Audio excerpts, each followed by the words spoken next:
मेरा इतिहास ऐसा रहा है कि मेरी इस छवि को बहुत सहज रूप से स्वीकार कर लिया जाता है कि शायद मैं कोई प्रेशर पॉलिटिक्स कर रहा हूं या within the alliance I am trying to create ripples because 2020 में जिस तरीके से मैंने गठबंधन से अलग होके अकेले चुनाव लड़ने का मैंने फैसला लिया था।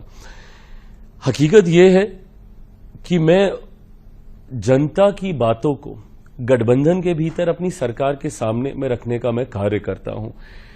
केंद्र सरकार का मैं हिस्सा हूं, वो मंच मुझे मिलता है गठबंधन के भीतर ही अपनी बातों को रखने का। मैं पॉलिसी मेकिंग का हिस्सा हूं, इसीलिए जब केंद्र सरकार से जुड़े हुए विषय आते हैं तो मुझे कैबिनेट के भीतर वो मौका मिलता है अपनी बातों को, अपने सुझावों को, अपने कंसर्न्स को वहां पे टेबल करने का।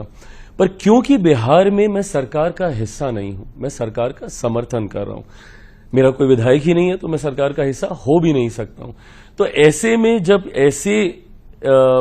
ऐसे दृश्य सामने आते हैं जो बिहारियों की चिंता को बढ़ाने का काम करते हैं, जिसमें लॉ एंड ऑर्डर प्रमुखता से एक चिंता का एक विषय कई बार बन जाता है, जिस तरीके से बिहार में आए दिन आपराधिक घटनाएं घटती हुई हम लोग देखते हैं। तो ऐसे में मेरा प्रयास रहता है कि मैं सरकार के समक्ष उन बातों को मजबूती से रखूं ताकि उसके ऊपर सकारात्मक फैसले लिए जा सके, क्योंकि यही वो सरकार है जिसने अपराध को नियंत्रित करने का भी कार्य किया।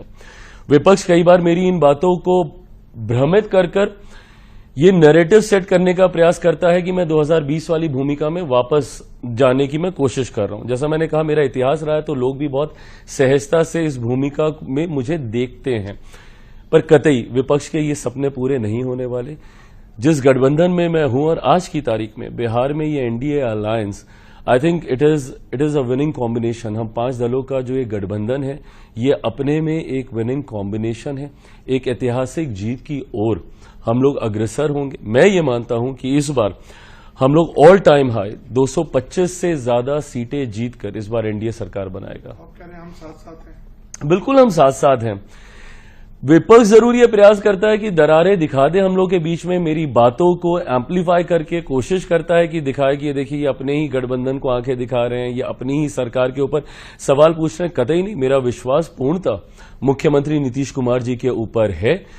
उनको बिहार की जनता ने सुशासन बाबू का नाम दिया, क्यों? क्योंकि उनके कार्य के आधार पर आज भी अगर बिहार में कानून व्यवस्था बिगड़ती है तो एकमात्र व्यक्ति जो अपने अनुभव से उन परिस्थितियों को नियंत्रित कर सकता है तो उनका नाम नीतीश कुमार ही है।